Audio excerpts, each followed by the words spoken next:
안녕하세요, 나쿤입니다. 제가 예전에 일본에서 한국인의 차별이 있을까? 이런 영상을 만든 적이 있습니다. 그 주제에 대한 저의 답변을 한마디로 요약하자면 적어도 나는 겪지 않았다, 이거였습니다.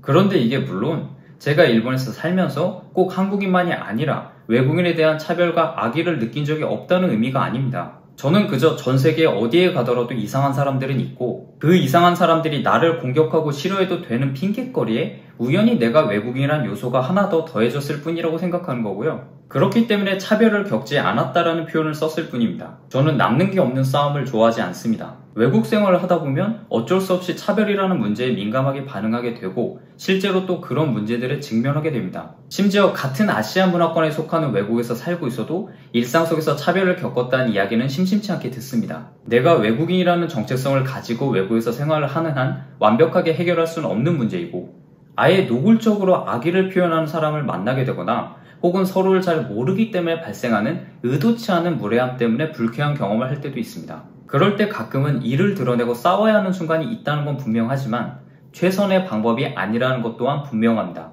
그래서 저는 외국에서 사는 외국인으로서 차별이나 혹은 언제 찾아올지 모르는 부당한 상황에 맞서기 위해서 어떤 준비가 필요할지 생각해봤고 제가 내린 결론은 외국인에 대한 법적, 제도적 제한사항을 파악하고 동시에 외국인에게 보장되어 있는 권리를 파악하는 것이었습니다. 그래서 오늘 준비한 이야기의 주제는 일본에 사는 외국인의 제한사항과 보장되어 있는 권리입니다. 오늘 다룬 이야기는 세부 사항을 제외한 정말 원론적인 이야기입니다. 참고 정도로만 부탁드립니다. 먼저 투표권, 참정권에 대한 이야기를 해보겠습니다. 결론부터 말씀드리면 일본에 살고 있는 외국인에게 투표의 권리는 보장되어 있지 않습니다. 그런데 일정 기준 하에 주민 투표의 권리를 보장하고 있는 지방자치단체는 극히 일부지만 있습니다. 이런 예외를 제외하면 일본에서 투표의 권리를 가지고 있는 것은 시민권자, 그러니까 일본인뿐입니다. 저처럼 체류기간에 제한이 없는 영주권자라고 해도 투표는 할 수 없습니다. 물론 외국인에게 투표권을 부여하는 것 자체는 헌법으로 금지되어 있지 않기 때문에 일정 기준을 충족한 외국인에게 투표권을 부여하는 것에 대한 가능성은 열려 있습니다. 그런데 투표권을 행사할 수는 없지만 일본의 정치와 행정에 대한 참가 권한이 아예 없는 것은 아닙니다. 정치 활동의 자유는 제한적이지만 금지되어 있지는 않고 민사, 형사소송은 물론이고 주민심사 청구, 주민소송 등의 행정소송도 외국인 신분으로도 제기할 수 있습니다. 반면 행정체제에 큰 영향력을 발휘하는 직접 청구권은 일본인만이 가지고 있습니다. 이렇게 제한이 있기도 하지만 기본적인 생활권, 생존권에 대한 보장은 외국인에게도 차별 없이 적용되고 있습니다. 다음은 연금 및 사회복지 제도에 대해 우선 판례에 따르면 사회복지 측면에서 제한적인 재원을 자국민에게 우선적으로 적용시키는 것은 위헌이 아닙니다. 하지만 일상생활에 밀접한 복지에서는 외국인과 일본인 사이에 큰 차이가 있다고 느끼긴 어렵습니다. 우선 일본에서도 정말 말이 많은 연금에 대해서 생각해 보겠습니다. 지금 세대가 연금을 수령할 나이가 됐을 때 그 연금을 제대로 받을 수 있을지는 별개의 문제지만 일본에서의 연금 감면 신청, 면제 신청, 추가연금 납부를 통한 연금 수령액의 증액 등의 제도는 제대로 납세를 하고 있다면 외국인이라도 차별 없이 이용할 수 있습니다. 그리고 고용보험에 가입되어 있었다면 실업수당을 받는 것도 가능하고 재취업을 위한 지원제도와 연수제도의 이용도 가능합니다. 혹시 사업체를 운영하고 있다면 각 지방자치단체의 지원제도와 혜택을 받을 수도 있고 출산과 자녀교육에 대한 복지 혜택도 외국인도 전부 받을 수 있습니다.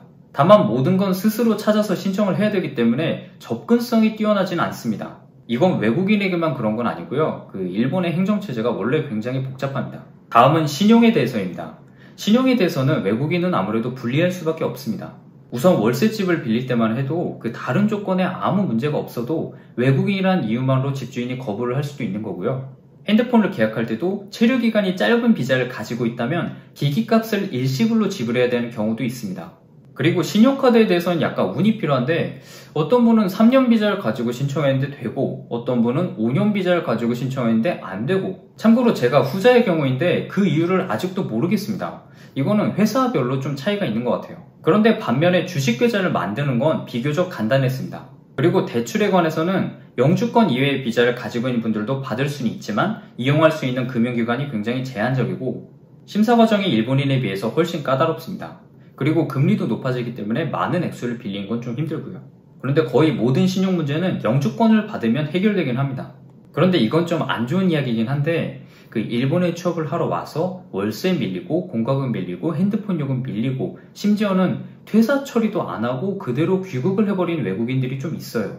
아무래도 그런 일을 당했던 사업주나 집주인들은 외국인을 좀 꺼리게 되겠죠. 그리고 본인도 만약 나중에 일본에 다시 오려고 해도 비자 결격 사유가 될 수 있습니다. 그리고 다른 건 몰라도 그 건강보험료, 이건 정말 몰라서 체납을 하는 사람들도 있는데 그런데 이것도 역시 비자 결격 사유가 될 수 있습니다. 다음은 자격증 취득입니다. 기본적으로 운전면허는 물론이고 국가 자격증을 취득하는 데는 국적에 따른 제한사항은 제한 한 없습니다. 예를 들어 사법시험부터 사법서사, 공인중개사, 행정소사, 부동산감정사, 노무사, 세무사 이렇게 가지고 있는 것만으로도 취업이나 승진 그리고 개업에도 도움이 되는 자격증의 제한 조건은 일본의 주소지를 가지고 있을 것뿐입니다. 물론 일부 자격증은 관련 학과를 전공했을 것 이런 제한 조건을 두긴 하지만 어디에도 외국인이라서 안 된다는 규정은 없습니다. 참고로 가끔 일본 취업을 하면 일본인에 비해 낮은 월급과 안 좋은 대우를 받는 게 아니냐 이런 질문을 받곤 하는데 일본 취업 비자를 받는 조건 중에 일본인과 같은 대우와 월급이라는 항목이 있습니다. 그러니까 만약 내가 외국인이라는 이유로 같은 조건의 일본인에 비해 안 좋은 대우를 받았다면 애초에 비자가 발급되지 않습니다. 어떤 나쁜 회사에서 개인의 감정에 맞물려 내가 외국인이라는 이유로 내 승진을 방해하려는 일이 있을 수는 있겠지만 이건 그 회사가 나쁜 거고 되게 나쁜 사람들이에요. 그런데 입사 단계에서 일본인보다 더 싼 값에 쓰려고 외국인 정상을 데려가려고 한다는 의견에는 선뜻 동의하기가 어렵습니다. 일본의 회사에서 정사원은 유지하는 것만으로도 수많은 비용과 위험 부담이 발생합니다. 함부로 해고도 할 수 없어요. 그런데 의사소통 능력부터 의심스러운 외국인을 그 수많은 리스크를 감수하고 채용한다? 아무리 일손이 부족해도 그렇게 현명한 방법은 아닌 것 같습니다. 적어도 처음에는 최소한의 신뢰와 어떤 기대감이 있기 때문에 채용을 했다고 생각하고요. 충분히 직업적으로 성장할 수 있는 기회가 외국인에게도 있다고 생각합니다.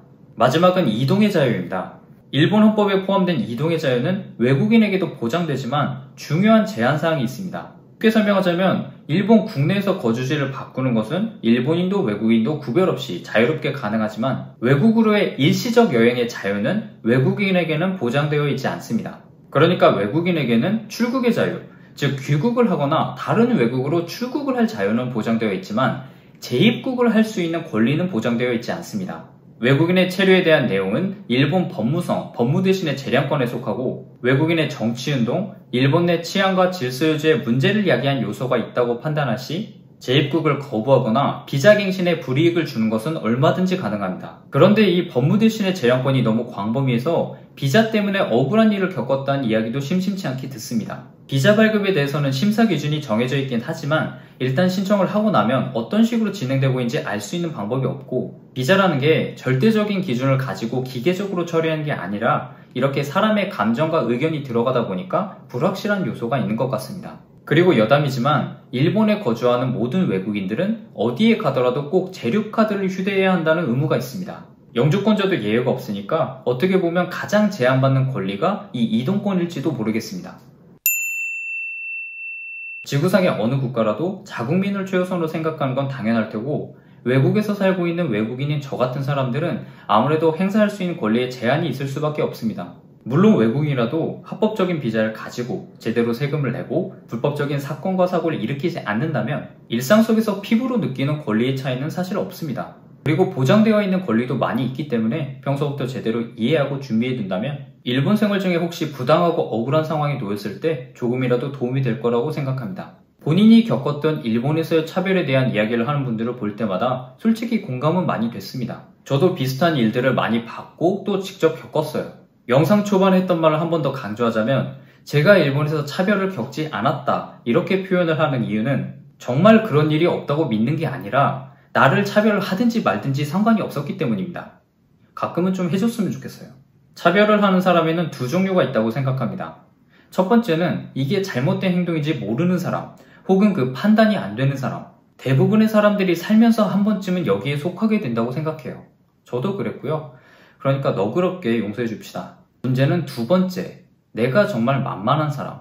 나를 막대해도 본인에게 피해가 아무것도 없을 거라고 굳게 믿는 사람. 진짜 그렇다면 그 사람 생각이 맞는 거니까 할 말이 없지만 너는 남은 인생 모든 순간에서 체력, 경제력, 커리어, 심지어 행복도까지 모든 면에서 나를 이겨야 합니다.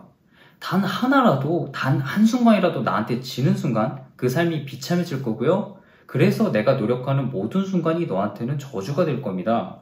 그래서 나는 정말 진심으로 죽을 힘을 다해서 열심히 살 거예요. 이렇게 생각하면 된다고 봅니다. 저는 차별은 절대 없어질 수 없다고 생각합니다. 그렇다면 그 또한 적절하게 이용해야 된다고도 생각합니다. 내가 겪은 차별이 첫 번째 유형에 속하든 두 번째 유형에 속하든 만난 것이 행운이고 좋은 기회입니다. 운동 전에 먹는 부스터처럼, 그리고 운동 후에 먹는 프로틴처럼 나의 성장을 위해서 적절하게 이용합시다. 오늘 영상은 여기까지입니다. 영상에 대한 질문은 댓글이나 인스타에 남겨주시고요. 오늘도 감사합니다. 덥다.